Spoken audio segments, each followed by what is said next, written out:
Hello everyone, इस video के अंदर हम डिस्कस करेंगे डैम डिज़ाइन के बारे में। और ये क्वेश्चन 3 सब्जेक्टों के अंदर इंपॉर्टेंट है। सबसे पहला है हमारा सोम, दूसरा है हमारा आरसीडी और तीसरा हमारा इरिगेशन। ये मैं इरिगेशन पॉइंट ऑफ व्यू से कर रहा हूँ। जो इसके अंदर क्वेश्चन लिया है ये क्वेश्चन पेपर में आया हुआ है डिक्रस्ट के मोस्टली, और आईपी यूनिवर्सिटी के अंदर भी direct question as it is आया हुआ है। और आरसीडी के अंदर जो मैं बात कर रहा हूँ इस क्वेश्चन के बारे में, एक्चुअली वो डैम के बारे में डायरेक्टली नहीं आता, वो आता है थोड़ा घुमा करके रिटेनिंग वॉल डिज़ाइन करने। और रिटेनिंग वॉल और डैम का स्ट्रक्चर ऑलमोस्ट सेम ही होता है, जैसा कि आपको पता ही है। तो चलिए बिना टाइम वेस्ट करे शुरू करते हैं। सबसे पहले तो क्वेश्चन को रीड आउट कर लेते हैं कि a masonry dam of 10 metre height is trapezoidal in section with top width of 1 metre and bottom width 8.25 metre. Top की विड्थ भी बता दी हमें 1 मीटर और बॉटम का विड्थ भी बता दी कि 8.25 मीटर है। उसके बाद दूसरी चीज़ है हमारे the face expose to water has a slope of 1 horizontal to 10 vertical. ये 10 लिखा हुआ है, ठीक है, 0 थोड़ी दिख नहीं रही होगी पर है उसके अंदर, तो 10 वर्टिकल है। तो उसकी जो फेस जो एक्सपोज है वाटर की तरफ जो हमारा फेस होगा उसकी हमें स्लोप भी बता दी है ताकि हमें डायमेंशन के अंदर कोई प्रॉब्लम ना हो। इसके बाद हमें फाइंड क्या करना है क्वेश्चन के अंदर, तो हमें 3 चीज़ें फाइंड करनी है। सबसे पहले तो find factor of safety against overturning. दूसरी चीज़ हमारी find factor of safety against sliding, मतलब स्लाइडिंग के अगेंस्ट फैक्टर ऑफ सेफ्टी बताना है लेकिन विदाउट कंसिडरिंग बोन स्ट्रेंथ, ठीक है। और तीसरी बात हमारी find factor of safety against sliding with considering bone strength. With और विदाउट का फर्क है, 2 क्वेश्चन तो ऐसे ही बन गए, ठीक है। इसके बाद हम गिवन लिख लेंगे। एज्यूम म्यू की वैल्यू 0.75, फ्रिक्शन है ये हमारा सोइल का, ठीक है, रेजिस्टेंस फ्रिक्शन जो बोलते हैं। उसके बाद यूनिट वेट हमें कॉन्क्रीट का गिवन है क्वेश्चन के अंदर, हालांकि मैंने इसके अंदर लिखा नहीं है पर क्वेश्चन में गिवन है इसलिए मैंने गिवन में ही लिख लिया डायरेक्ट। तो यूनिट वेट ऑफ कंक्रीट जो हमें यूज़ करना है वो 22 किलो न्यूटन पर मीटर क्यूब है। एक्चुअली ये गिवन होता है, अगर गिवन नहीं होता तो आप स्टैंडर्ड वाला लेंगे जो आप स्टैंडर्ड यूज़ करते हैं। उसके बाद हम बात करेंगे बोन स्ट्रेंथ ऑफ कंक्रीट, वो भी हमें गिवन है, वो है 1373 किलो न्यूटन पर मीटर क्यूब। इसके बाद हाइट ऑफ द डैम हम गिवन में लिख लेंगे जो हमने यहाँ से 10 मीटर उठाई थी, ठीक है।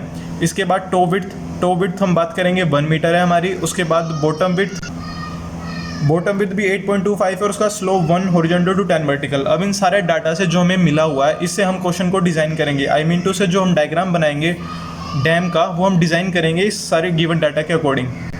तो गिवन डाटा के अकॉर्डिंग हमने क्वेश्चन डिज़ाइन तो कर लिया, लेकिन डैम की जो एक्सपोज साइड है वाटर की तरफ से 1 हॉरिजॉन्टल टू 10 वर्टिकल है। इस बात का मतलब ये है कि 1 मीटर तो हॉरिजॉन्टल है और जो वर्टिकल है वो 10 मीटर है। इस बात का मतलब ये हुआ कि जो हमारा डैम के अंदर पानी है वो फुल कैपेसिटी पर है और हम जो डैम डिज़ाइन करें नॉर्मली वो हम फुल कैपेसिटी पे डिज़ाइन करें। हालांकि ये बात गिवन नहीं है क्वेश्चन के अंदर, लेकिन अगर आपको गिवन नहीं होती तो आप जो डैम डिज़ाइन करेंगे वो फुल कैपेसिटी के हिसाब से करेंगे। इसके अंदर भी काफ़ी प्रोविजंस होते हैं, जैसे कि फ्री बोर्ड के हिसाब से डिज़ाइन करना या फिर अगर आर्क डैम है तो उसे डिज़ाइन करना, अलग अलग चीज़ें हैं, ठीक है। वो हम बाद में डिस्कस करेंगे। पहले मैं एक बार क्वेश्चन बता रहा हूँ आपको, ये जो क्वेश्चन पेपर में आया हुआ है। इसके बाद हम जो हमारा डैम है उसे 3 सेक्शंस में डिवाइड कर लेंगे, 3 सेक्शन में डिवाइड कर लेंगे। क्यों करेंगे? ताकि हमें जब इसका मूवमेंट निकालेंगे, ठीक है, taking movement about this axis, इस एक्सिस के अबाउट मूवमेंट निकालते हैं हम, तो वो निकालने में हमें आसानी होगी जब हम अलग अलग डिज़ाइन की बात करेंगे, क्योंकि इसके फार्मूला पूरा ट्रापेजोइडल का फार्मूला लगाना पड़ेगा आपको। लेकिन अगर हम बात करें अलग अलग सेक्शन की तो ये एक ट्रायंगल बन गया, उसके बाद रेक्टेंगल और फिर ट्रायंगुलर। तो W1 W2 W3 जो डाउनवर्ड एक्ट कर रहे हैं, ठीक है। इसके बाद 1 हॉरिजॉन्टल टू 10 वर्टिकल जो ये स्लोप है उसका 1 मीटर का हिसाब यहाँ पे होगा, ठीक है, 1 मीटर। और जो टॉप विड्थ थी वो हमारी 1 मीटर थी तो ये भी 1 मीटर हो गया।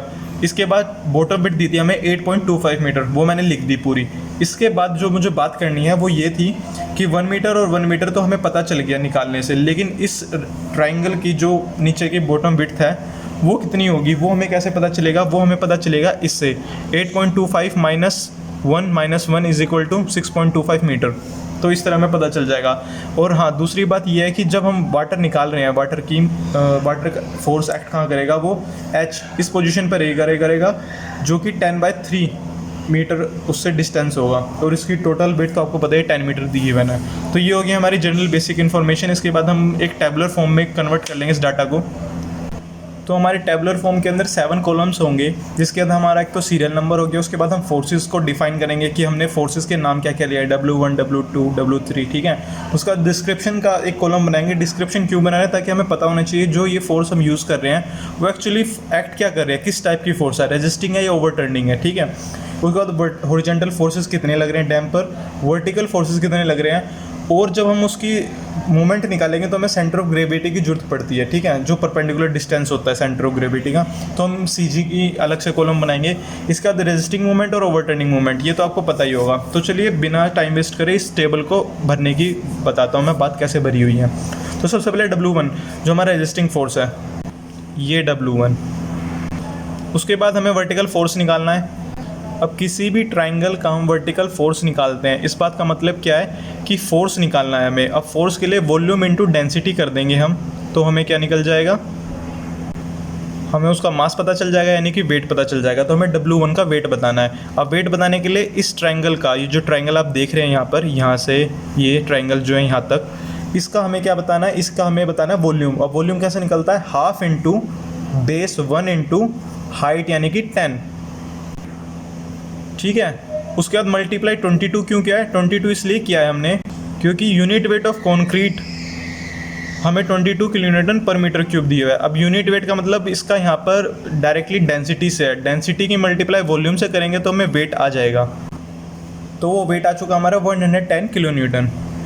इसके बाद हम बात करेंगे सेंटर ऑफ ग्रेविटी की। सेंटर ऑफ ग्रेविटी निकालने के लिए हम चलते हैं दोबारा डायग्राम।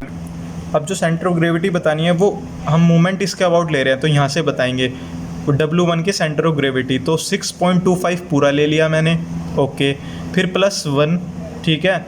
और अब इस वाले ट्रायंगल की बात करेंगे तो हम इस साइड से आ रहे हैं, तो यहाँ पे 1/3 करेंगे, तो 1 मीटर इंटू 1/3 प्लस में। तो इन सबको ऐड करने के बाद आ गया 7.58 मीटर। अब मैं इसकी मल्टीप्लाई और इसकी 110 इंटू 7.58, तो वो मैं रेजिस्टिंग मूवमेंट में लिख दूंगा, क्योंकि मेरा किस टाइप की डिस्क्रिप्शन में मैंने क्या लिखा हुआ है, W1 मेरा रेजिस्टिंग टाइप का वो है, फोर्स है। तो जो ये मूवमेंट क्रिएट करेगा वो भी रेजिस्टिंग ही होगा, तो यहाँ पे इसे मल्टीप्लाई करके मैंने लिख दिया। इसके बाद हम चलते हैं W2 की तरफ।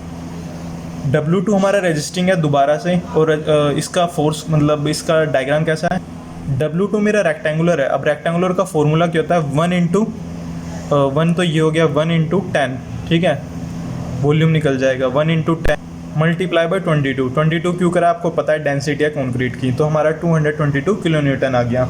इसका centre of gravity, centre of gravity बात करेंगे 6.25 प्लस। अब ये W2 की बात कर रहा हूँ तो ये पूरे पे एक्ट नहीं करेगी, क्योंकि आपको पता है रेक्टेंगुलर में हाफ पे एक्ट करती है, तो 1 का हाफ यानी कि 1/2, 6.25 प्लस 1/2, 6.75 मीटर। अब इन दोनों की मल्टीप्लाई मैं कर दूंगा दोबारा से रेजिस्टिंग मूवमेंट में, अभी मैं बता चुका हूँ उसका कारण, 1485 किलोन्यूटन पर मीटर मेरा रेजिस्टिंग मूवमेंट आ जाएगा। फिर हम बात करेंगे W3 की, जो कि हमारा अगेन रेजिस्टिंग मूवमेंट है, और इसका डायग्राम फिर से रेक्टेंगुलर हो जाएगा, मतलब ट्रायंगुलर हो जाएगा।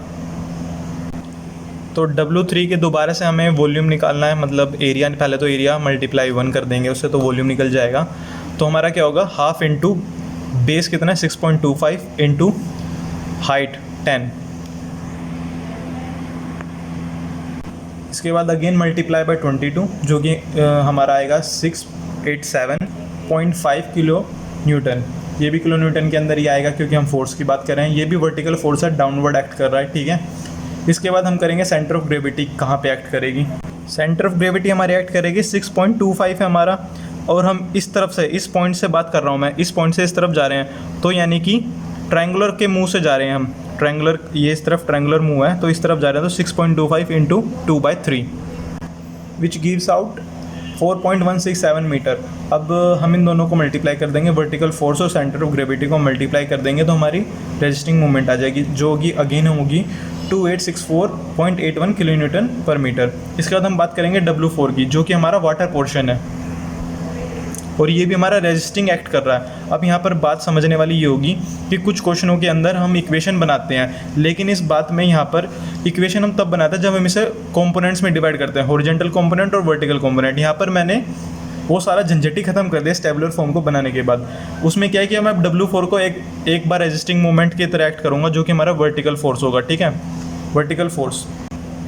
अब यहाँ पर जो ये W4 है, वाटर का पोर्शन है, ठीक है, डैम तो बस यहीं तक ही है, लेकिन जो कि ये इंक्लाइंड है, तो इसके ऊपर वाटर यहाँ पर दो तरह से एक्ट करेगा, एक तो हॉरिजॉन्टल फोर्स भी लगा रहा है और वर्टिकल भी। तो वर्टिकल को मैंने W4 का नाम दे दिया, ठीक है। अब वर्टिकल को मैंने W4 का नाम दे दिया, अब ये एक्ट इस तरफ कर रहा है, तो ये भी एक ट्रायंगुलर बन चुका है। ट्रायंगुलर का जो एरिया था वही दोबारा से हाफ इंटू बेस कितना है, बेस इसका 1 मीटर, जो 1 मीटर यहाँ से है, ठीक है, into height, height again 10 metre है मेरी, और यहाँ पे मल्टीप्लाई पे 9.8। अब ये 9.8 से मल्टीप्लाई क्यों किया है, क्योंकि अभी तक तो हम जो भी पोर्शन ले रहे थे W1, W2, W3, उसके अंदर हम 22 से मल्टीप्लाई किया था। 22 से इसलिए मल्टीप्लाई किया रहा था क्योंकि मैं यूनिट वेट कॉन्क्रीट का ले रहा था, लेकिन यहाँ पर तो पानी है, तो पानी का यूनिट वेट कितना होता है 9.8, ठीक है, तो मैंने वो रख दिया। उसके बाद जब इसे मल्टीप्लाई करा मैंने तो मेरा 49 आ गया। इसके बाद हम सेंटर ऑफ ग्रेविटी की बात करेंगे। सेंटर ऑफ ग्रेविटी पे चलते हैं हम। अब सेंटर ऑफ ग्रेविटी W4 की बतानी है मुझे, लेकिन बतानी तो इस पॉइंट से है। अब इस पॉइंट से बतानी है तो सबसे पहले इसे कवर करूँगा, डिस्टेंस को 6.25 कर दिया, +1 कर दिया, प्लस अब यहाँ पे डायरेक्टली 1 तो करूँगा नहीं क्योंकि वो कहीं ना कहीं तो एक्ट कर रहा होगा। अब वो एक्ट कर रहा है 1 × 2/3 पोर्शन पर। क्यों कर रहा है, क्योंकि जब हमने यहाँ पे लिया था तब 1/3 लिया था W1 के लिए, लेकिन W4 के लिए मैंने अलग क्यों लिया, 2/3 से क्यों मल्टीप्लाई करा, वो इसलिए करा क्योंकि अब उसका मुंह उल्टा हो चुका है, समझ रहे हो ना आप। क्योंकि इस तरफ जब खड़ा था तब यहाँ पे ये ऐसा वाला फेस था इंक्लाइंड, लेकिन वहाँ पर अब ऐसा वाला फेस है, तो वो 2/3 डिस्टेंस पर एक्ट करेगा, तो इसलिए 2/3 से 1 को मल्टीप्लाई कर दूंगा मैं, तो मेरा डिस्टेंस आ जाएगा। तो वो मेरा डिस्टेंस आया 7.916, जो मैंने बोला वो बताया 6.25 + 1 का इंटू 2/3 किया हुआ है, तो मेरा ये आ गया। उसके बाद हमें क्या करना है, फोर्स इंटू ग्रेविटी मल्टीप्लाई कर देंगे सेंटर ऑफ ग्रेविटी को, तो मेरा आ जाएगा 387.88 kN/m। अब हमने ये क्यों नहीं भरा, क्योंकि ये ओवरटर्निंग मोमेंट बिल्कुल नहीं है।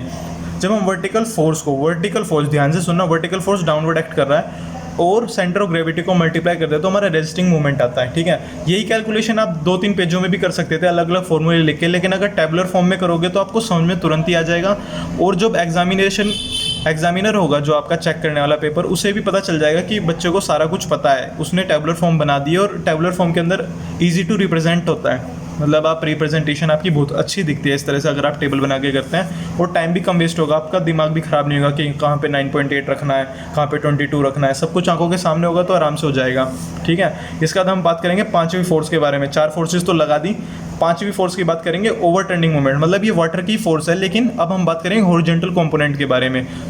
ये हमारा ओवरटर्निंग मोमेंट जनरेट करेगी। जो ये वाला वाटर होगा फोर्स है H, ये 10/3 डिस्टेंस पर एक्ट करेगा नीचे से, और इसे निकालने का फॉर्मूला है हाफ इंटू ये यूनिट 9.8 मल्टीप्लाई किया है मैंने यूनिट वेट इंटू 10 का स्क्वायर, H इंटू H, मतलब हाइट 2 बार मल्टीप्लाई होगी। हाँ मुझे पता है आप सोच रहे होगे कि दिमाग के अंदर कि यहाँ पर 2 बार स्क्वायर क्यों करा, क्योंकि यहाँ पे भी स्क्वायर नहीं करा, यहाँ पे भी नहीं करा, यहाँ पे भी नहीं और यहाँ पे भी नहीं, क्योंकि ये वाटर फोर्स निकाल रहे हैं और हॉरिजॉन्टल डिस्टेंस पे निकाल रहे हैं। तो इसका फॉर्मूला आप याद कर लो, वैसे इसकी डेरिवेशन होती है, पर डेरिवेशन का करना क्या, जब आपको डायरेक्टली मैं बता रहा हूँ, हाफ इंटू 9.8 जो वाटर की यूनिट वेट है इंटू 10 मतलब 10 को 2 बार मल्टीप्लाई करना है, इसलिए मैंने स्क्वायर ही लगा दिया, तो आपका 490 kN आ जाएगा। इसके बाद हम डिस्टेंस की बात कर रहे थे, सेंटर ऑफ ग्रेविटी वो हमारी एक्ट करेगी 10/3 डिस्टेंस पर।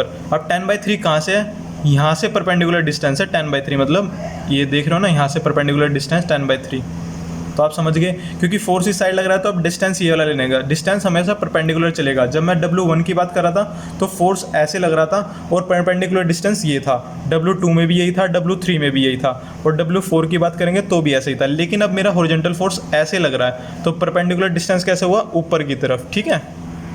तो फिर मैं इसे मल्टीप्लाई कर दूंगा। अब मैं हॉरिजॉन्टल फोर्स के अंदर लिखूंगा इसे, ना कि वर्टिकल में, क्योंकि मैं बता चुका हूँ वो हॉरिजॉन्टली एक्ट कर रहा है। मल्टीप्लाई सेंटर ऑफ ग्रेविटी तो वहीं लिखी जाएगी जहाँ पर है, तो इन दोनों को मल्टीप्लाई करूँगा, तो अब ये मेरा रेजिस्टिंग मोमेंट नहीं है, ये मेरा है ओवरटर्निंग मोमेंट, ओवरटर्निंग टाइप है इसका फोर्स का, तो ये ओवरटर्निंग मोमेंट में लिखा जाएगा, ठीक है। तो रेजिस्टिंग मोमेंट को मैं MR से डिनोट करता हूँ, ओवरटर्निंग को MO से करता हूँ, ठीक है।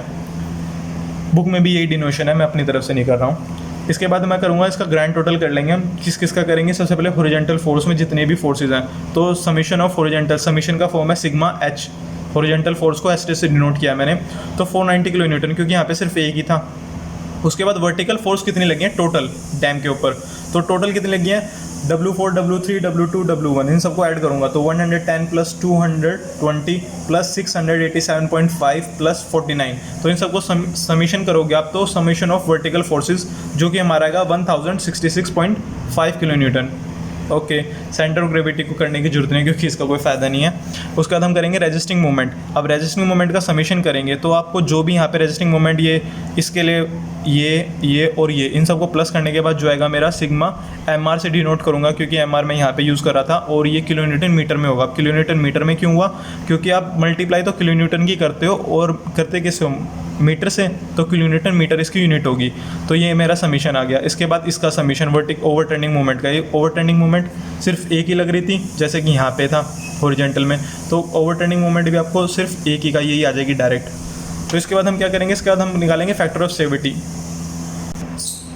सबसे पहले हमें क्या फाइंड करना था? Find factor of safety against overturning. तो वही हम निकालेंगे। फैक्टर ऑफ सेफ्टी को FOS से डिनोट कर सकते हैं और उसका फॉर्मूला ये है, हर बुक में यही फॉर्मूला है, सिग्मा MR/MO। अब यहाँ पे MR क्या है? Movement of resisting upon divide by movement of overturning. इन दोनों को डिवाइड करते हैं तो हमारा फैक्टर ऑफ सेफ्टी आता है किसके अगेंस्ट? ओवरटर्निंग के अगेंस्ट। तो वही करेंगे हम इस यहाँ पर। MR की वैल्यू यहाँ से ले लेंगे सिग्मा समेशन की और यहाँ पर पुट कर दी हमने। फिर समेशन मूवमेंट ऑफ ओवरटर्निंग निकाल लिया है, उसे भी हम पुट कर देंगे। फिर मैंने ओवरटर्निंग को भी यहाँ पुट कर दिया, उसको डिवाइड करेंगे तो हमारा फैक्टर ऑफ सेफ्टी 3.414 आया है। आमतौर पर ये 1.4 से बड़ा होना चाहिए जो कि हमारा है, तो मतलब हमारा डैम सेफ़ है। ठीक है, हाँ काफ़ी बुकों के अंदर ये 1.4 दिया हुआ है, किसी किसी के अंदर 1 भी दिया हुआ है, कभी कभी ये 1.9 से मल्टीप्लाई कर लेते हैं। तो अलग अलग फैक्टर्स हैं अलग अलग बुक के हिसाब से, लेकिन हमारा फैक्टर ऑफ सेफ्टी हमें निकालना था, फैक्टर ऑफ सेफ्टी एक्चुअली वो हमें निकालना था। तो हमारा 3.414 आया जो कि 1.4 से जनरली बहुत बड़ा है। तो हमारा जो डैम है वो सेफ़ है 3 गुना। इसके बाद हमें करना है सेकंड चीज़ फाइंड, वो क्या हमारी find factor of safety against sliding without considering bone strength. तो इसे चेक करने के लिए अगेंस्ट स्लाइडिंग की और जिसके अंदर बोन स्ट्रेंथ इंक्लूड ना हो, उसे हम फैक्टर ऑफ सेफ्टी से मल्टीप्लाई मतलब करेंगे। तो mu sigma V upon sigma H horizontal force और वर्टिकल फोर्सेस। म्यू की वैल्यू 0.75 हमने क्वेश्चन में स्टार्टिंग में एज्यूम की थी। अगर नहीं गिवन है तो वो रखनी है, अगर नहीं दी तो आप 0.75 रख सकते हैं आराम से, कोई दिक्कत वाली बात नहीं है। हॉरिजॉन्टल फोर्सेस और वर्टिकल फोर्सेस की वैल्यू हम यहाँ से जो हमने समीशन किया था वो उठा लेंगे, यहाँ पर पुट कर देंगे। उसके बाद हमारी वैल्यू आई 1.632 जो कि अगेन हमारी 1.4 से बड़ी है, तो ये भी सेफ़ है, अगेन स्लाइडिंग भी सेफ़ है हमारा डैम। उसके बाद विद बॉन्ड स्ट्रेंथ निकालनी थी हमें, मतलब ये थर्ड क्वेश्चन निकालना था विद कंसिडरिंग बॉन्ड स्ट्रेंथ। अब बॉन्ड स्ट्रेंथ का जो वो था वो हमें गिवन था ये 1373 किलो न्यूटन पर मीटर क्यूब बॉन्ड स्ट्रेंथ। ठीक है, ये तो उसका फॉर्मूला यही है म्यू सिग्मा V/H जैसा ये था बिल्कुल, बस यहाँ पे प्लस क्या करना है बॉन्ड स्ट्रेंथ इंटू एस क्या है ये नीचे का बेस विड्थ है, जो 8.25 मीटर हमारी बेस विड्थ थी वो मल्टीप्लाई करनी है किससे? बॉन्ड स्ट्रेंथ से। तो S into B into 1 metre के लिए। तो ये सारी चीज़ें वैल्यू रख दोगे आप, उसके अंदर आपकी 24.749 आ जाएगी जो कि अगेंस्ट बहुत ज़्यादा बड़ी है 1.4 से। तो ये हमारा डैम पूरी तरह से सेफ़ है। अगर आप कोई और सा क्वेश्चन चाहते हैं तो आप मुझे कमेंट में बता सकते हैं, मैं उस पर भी वीडियो बना दूंगा। और प्लीज़ वीडियो को लाइक कर दें और चैनल को सब्सक्राइब करना तो बिल्कुल ना भूलें, वो तो बहुत ज़रूरी काम है। Thank you so much for watching this video.